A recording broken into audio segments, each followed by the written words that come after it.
Welcome बच्चों।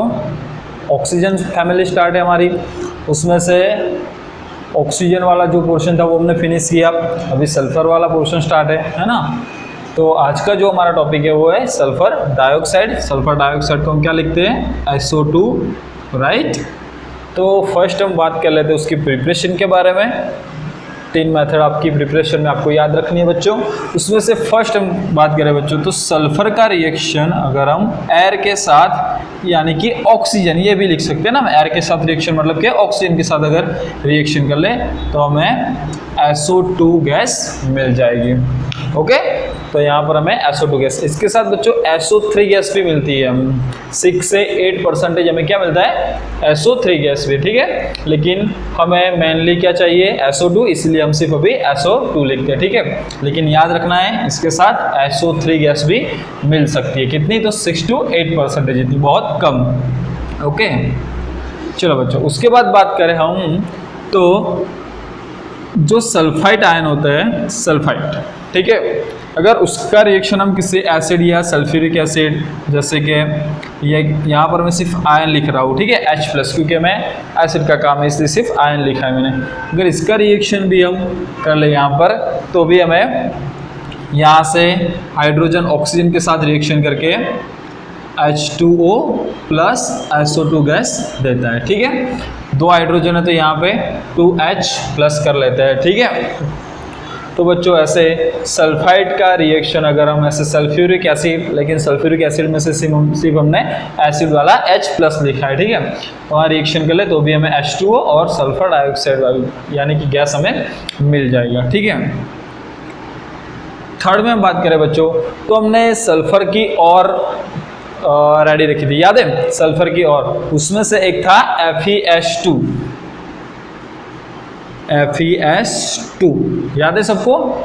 ये हमने याद किया हुआ है आगे, और उसमें इसको बोला जाता है आयन पायराइड। क्या बोला है? आयन पायराइड बोला जाता है, ठीक है। अगर इसका रिएक्शन भी हम ऑक्सीजन के साथ कर ले बच्चों तो हमें Fe2O3 प्लस SO2 गैस मिलेगी, ठीक है। Fe2O3 हेमेटाइट, ये भी आयन की और है, याद करो, ठीक है। Hematite, magnetite, siderite, iron pyrite, इसमें से फर्स्ट ये थी Fe2O3, Fe3O4 हम क्या बोलेंगे? मैग्नेटाइट। ओके, तो ये अभी हमने याद की हुई है। तो ये जो आयन पायराइड है उसका रिएक्शन ऑक्सीजन के साथ कर ले तो हमें Fe2O3 यानी कि हेमेटाइट और SO2 गैस मिलेगी। मेनली हमारे प्रोडक्ट कौन सी है? SO2, ठीक है बच्चों। तो FeS2 जो है आयन पायराइड, उसको फूल्स गोल्ड भी बोला जाता है। क्या बोला जाता है? फूल्स गोल्ड, क्योंकि वो दिखने में गोल्ड जैसा दिखता है और फूल्स लोग उसे गोल्ड ही समझ बैठते हैं, यानी कि उसका दूसरा नाम क्या है? फूल्स गोल्ड। ओके, तो 2 नाम याद रखने इसके, आयन पायराइट और फूल्स गोल्ड, ठीक है। तो बच्चों यहाँ पे हम डायरेक्टली बैलेंस कर रहा हूँ मैं अभी तो रिएक्शन, बाकी हमें मेनली समझना क्या है कि हमारी प्रोडक्ट क्या मिल रही है वो, ठीक है। तो यहाँ पे 2 8 सल्फर है ना, तो 8 सल्फर, ठीक है। तो डायरेक्टली अभी मैं बैलेंस कर रहा हूँ। तो मैंने आपको 3 प्रिपरेशन याद रखनी है बच्चों। फर्स्ट कौन सी है? सल्फर का रिएक्शन एयर के साथ कर लो, सीधा आपको क्या मिल जाएगा? SO2 गैस, उसके साथ SO3 गैस भी मिलता है 6 to 8%, राइट। थर्ड में हमने बात की सल्फाइड की। सल्फाइड की रिएक्शन हम एसिड के साथ, यानी अभी मैंने H+ लिखा हुआ है, उसके साथ रिएक्शन कर ले तो भी हमें SO2 गैस मिलेगी। And third one is FeS2 यानी कि आयन पायराइट या फूल्स गोल्ड, उसका भी रिएक्शन अगर हम एयर के साथ कर रहे हैं तो हमें हेमेटाइट प्लस हमें जो चाहिए वो SO2 गैस मिलेगी, ठीक है। तो ये मेनली 3 प्रिपरेशन है सल्फर डाइऑक्साइड की जो हमें याद रखनी है, ठीक है। उसके बाद बच्चों बात करते हैं उसकी प्रॉपर्टीज की।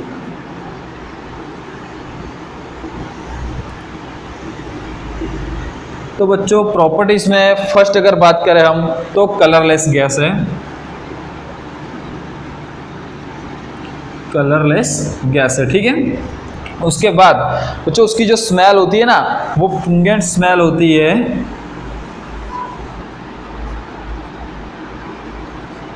ओके, यानी कि बहुत ज़्यादा कंसंट्रेट लग रही है ना, ऐसी स्मेल उसकी होती है, ठीक है। तो कलरलेस और पुंगेंट उसकी स्मेल होती है।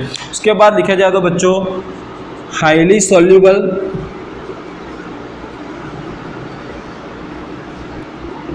इन वाटर, वाटर में बहुत ज़्यादा सॉल्युबल होता है, ठीक है, इजीली सॉल्युबल हो सकता है इसमें, यानी कि हाईली सॉल्युबल इन वाटर, ठीक है। इसके बाद बात करें बच्चों तो लिक्विफाइज, वो जो लिक्विफाइज होता है वो 2 atm प्रेशर पे, कितने 2 atm जितना प्रेशर पे, रूम टेम्परेचर पे, और अगर 2 atm जितना अगर प्रेशर लगा रहे हो तो वो इजीली गैस में से लिक्विड में कन्वर्ट हो जाएगा, यानी कि लिक्विफाइज एट 2 atm प्रेशर, ठीक है। ओके बच्चों, उसके बाद वो जो बॉयल होता है या उसका बॉइलिंग पॉइंट भी बोला जाता है, तो बॉयल एट 263 केल्विन टेम्परेचर पे वो क्या हो जाता है, बॉयल हो जाता है, ठीक है। तो ये याद रखना है। बॉइलिंग पॉइंट भी हम सीधा लिख सकते हैं कि बॉइलिंग पॉइंट कितना है, तो 263 केल्विन उसका क्या है, बॉइलिंग पॉइंट है, ओके। तो ये याद रखना है। तो फिर से एक बार रिपीट कर लेते हैं। कलरलेस गैस है, फ्यूगेंट स्मेल है उसकी, हाईली सॉल्युबल इन वाटर है, लिक्विफाइड कितने टेम्परेचर पे हो जाता है वो, तो 2 atm रूम टेम्परेचर पे, लेकिन 2 atm प्रेशर पे वो लिक्विफाइड हो जाएगा गैस में से, और बॉयल एट 263 केल्विन टेम्परेचर पे वो क्या हो जाएगा, बॉयल हो जाता है बच्चों, ठीक है। चलो, तो उसके बाद दूसरी प्रॉपर्टीज देखी जाए तो अगर आप SO2 का रिएक्शन H2O के साथ करवा लो, SO2 का रिएक्शन वाटर के साथ, आप खुद सोचो। देखो यहाँ पर काफ़ी सारे बच्चे गलत कर बैठते हैं, SO2 का रिएक्शन H2 के साथ कर लो, H2SO4 लिख लेते हैं बच्चों। तो यहाँ पे H2SO3 बनता है, क्या बनता है, sulphurous acid, not a sulphuric acid, sulphurous acid, ठीक है। तो SO2 का रिएक्शन अगर आप H2 से करवा रहे हो तो H2SO3, लेकिन यहाँ पर मैं SO3 लेता बच्चों, SO2 की जगह SO3, तब जाके वो वाटर के साथ रिएक्शन करके H2SO4 यानी कि सल्फ्यूरिक एसिड फॉर्म होता है, ठीक है। लेकिन यहाँ पे SO2 है तो क्या मिलेगा हमें, सल्फ्यूरस एसिड, ठीक है। यहाँ पे मैं लिख लेता हूँ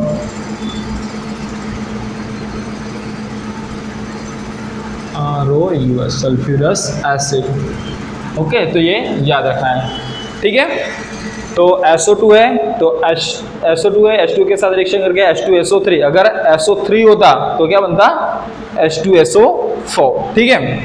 उसके बाद बच्चों अगर वो NaOH के साथ रिएक्शन कर रहा है, किसके साथ, NaOH के साथ, अगर SO2 का अगर आप रिएक्शन करवा लो तो आपको मिलेगा Na2SO3, क्या मिलेगा, Na2SO3, ये याद रखना है, ओके। उसके साथ बाकी सोचो, H2O भी निकल सकता है तो H2O, ओके। अभी मैं बैलेंस नहीं कर रहा हूँ रिएक्शन, पूरी प्रोसेस एक बार समझ लेते हैं। तो NaOH का रिएक्शन अगर आप, मतलब कि बेसिक है ना, सोडियम हाइड्रोक्साइड की रिएक्शन अगर आप SO2 के साथ करवा लो तो Na2SO3 और वाटर मिलेगा। अगर यही जो हमें प्रोडक्ट मिल रही है SO3 प्लस H2O, ये जो प्रोडक्ट मिली, अगर उसका फिर से ज़्यादा SO2 के साथ अगर आप रिएक्शन करवा रहे हो, क्या लिखा मैंने, Na2SO3 plus H2O plus SO2, अगर इसके साथ अगर आप रिएक्शन करवा रहे हो बच्चों तो आपको मिलेगा उसका बाइसल्फाइड, यानी कि बाइसल्फाइड क्या होता है, हाइड्रोजन, NaHSO3, सोडियम कितने 2, यानी कि यहाँ पे 2 ऐड कर लेते हैं, ठीक है। बैलेंस हो जाएगी ये रिएक्शन नीचे वाली जो मैंने लिखी है वो, ओके। तो फिर से एक बार Na2SO3 plus H2O plus SO2, मतलब कि ज़्यादा SO2 के साथ अगर आप रिएक्शन करवा रहे हो तो आपको क्या मिलेगा, 2 NaHSO3, ठीक है। फर्स्ट रिएक्शन की बात करें बच्चों तो Na2, यहाँ पे मैं 2 लगा लो, बैलेंसिंग हो जाएगी तो पूरी रिएक्शन, ठीक है। तो ये याद रखना है आपको, ये अलग है और यहाँ से ये डिफरेंट है, ठीक है। फिर से एक बार रिपीट कर लो बच्चों, SO2 का रिएक्शन H2 के साथ H2SO3, sulphurous acid, not sulphuric acid, SO3 होता तो सल्फ्यूरिक एसिड हो जाता, ठीक है। NaOH का रिएक्शन मतलब एक बेस है जो सोडियम हाइड्रोक्साइड बोलते हैं हम, अगर उसका रिएक्शन SO2 के साथ करवा रहा है तो Na2SO3 मिलेगा आपको, और वाटर अगर उसका ज़्यादा SO2 के साथ रिएक्शन करवा रहा है तब आपको सोडियम बाइसल्फाइड मिलेगा, ठीक है। तो ये 2 रिएक्शन साथ में याद रखना है आपको, ओके। उसके बाद बच्चों अगर हम उसका रिएक्शन SO2 का Cl2 क्लोरीन के साथ करा रहे हो तो हमें मिलेगा SO2Cl2, ऐसी प्रोडक्ट मिलती है। SO2 का रिएक्शन अगर Cl2 के साथ कर लो तो SO2 प्लस Cl2, ओके। बाकी एक रिएक्शन और लिखे बच्चों, SO2 प्लस O2 के साथ रिएक्शन करो। चलो सोचो ये रिएक्शन में क्या होगा, सल्फर डाइऑक्साइड प्लस O2, क्या लिखा मैंने, सल्फर डाइऑक्साइड प्लस O2, यहाँ पर एक ऑक्सीजन ज़्यादा ऐड हो जाएगा यानी कि SO3 हो जाएगा। ठीक है, तो बैलेंस के लिए यहाँ पे 2 और यहाँ पे 2 रख लेते हैं। ठीक है, बैलेंस हो जाएगी रिएक्शन। 4 ऑक्सीजन और यहाँ पे 2 6 और यहाँ पे 6 ऑक्सीजन 2 सल्फर और 2 सल्फर, यानी कि रिएक्शन बैलेंस हो रही है। ये जो बच्चों मेरा अगर इसका रिएक्शन हम वाटर के साथ कर लेते हैं H2O के साथ, तो तब जाके हमें क्या मिलता है, H2SO4 मिलता है। ठीक है, और उसके बाद बच्चों देखो हमें SO2 दिखने में कैसा लगेगा कि ऑक्सीडाइजिंग एजेंट है ना, क्योंकि उसके पास ऑक्सीजन है, किसी को ऑक्सीजन दे देगा तो क्या ऑक्सीडाइज। लेकिन बच्चों अगर आप ध्यान से देखो कई सारे रिएक्शन ऐसी है कि वो रिड्यूसिंग एजेंट दिख रहा है। जैसे कि मैं आपको लिखूं Fe3 plus H2O plus SO2। Okay, Fe3+ ion लिखा है मैंने, SO2 plus H2O plus SO2। तो यहाँ पर जो आपको Fe मिलेगा वो Fe2+ मिलेगा बच्चों।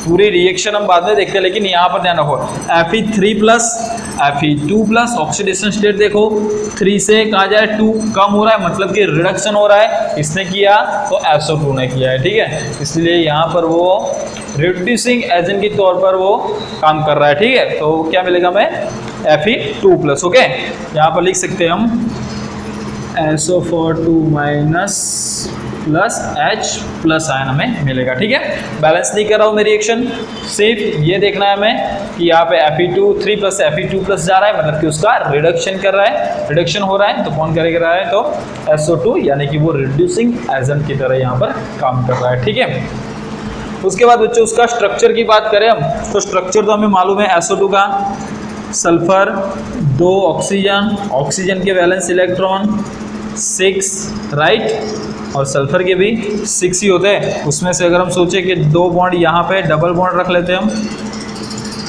ओके, बाकी कितने बचे 4 लोन पेयर। उसमें से ये ऑक्सीजन का अगर ऑक्टेट कंप्लीट करना है तो यहाँ से 2 इलेक्ट्रॉन, कौन सा बॉन्ड हो जाएगा, कोऑर्डिनेट कोवैलेंट बॉन्ड राइट। तो ये कोऑर्डिनेट कोवैलेंट बॉन्ड, तो ये SO2 का स्ट्रक्चर है। यही हम ऐसे भी तो ड्रॉ कर सकते हैं बच्चों। अगर यहाँ पर डबल बॉन्ड लगा ले तो यहाँ पर सिंगल बॉन्ड राइट, और यहाँ पे ऑक्सीजन के 6 इलेक्ट्रॉन ऐसे ही रहने वाले, क्योंकि ये बॉन्ड कौन सा हो जाएगा फिर, कोऑर्डिनेट राइट। तो ये फर्स्ट उसकी प्रिपरेशन है, उसके बाद ये जो जितनी भी प्रॉपर्टीज़ है वो, और उसके बाद लास्ट में बात करें बच्चों यूजेस। तो यूजेस में नॉर्मली हमें थोड़े बहुत तो मालूम है, जैसे कि रिफाइनिंग के लिए है ना, रिफाइनिंग में कहाँ पे पेट्रोलियम, शुगर, ऐसी जो रिफाइनिंग होती है वहाँ पर SO2 का यूज़ होता है। उसके बाद अगर बच्चों बात करें तो ब्लीचिंग के लिए, जैसे कि वूल और फिर सिल्क होते हैं, उसके ब्लीचिंग के लिए भी हम SO2 गैस का यूज़ करते हैं बहुत सारा। फिर डिसइंफेक्टेंट है, इसलिए प्रिजर्वेटिव है, फिर सॉल्वेंट की तौर पे, जैसे कि आपको कोई ऑर्गेनिक और इनऑर्गेनिक कंपाउंड उसमें डिसॉल्व करना है तो सॉल्वेंट की तौर पर भी कौन काम करेगा, तो SO2। ठीक है, आप उसको लिक्विड में भी कन्वर्ट कर पाए। सॉल्वेंट वर्ड्स यूज़ किया बच्चों में। सॉल्वेंट तो जनरली क्या होता है, हमारा लिक्विड होता है, तो मतलब इसलिए अभी ये देखो यहाँ पर मैंने लिखा था लिक्विफाइड, इतने टेम्परेचर ATM प्रेशर पे वो क्या हो रहा है, लिक्विड में कन्वर्ट हो रहा है। तो फिर उसमें हम कोई ऑर्गेनिक या इनऑर्गेनिक कंपाउंड उसमें सॉल्युबल करने हो तो कर सकते हैं। ठीक है, तो ये बात की हमने सल्फर डाइऑक्साइड के बारे में, सबको याद रखना है। ठीक है।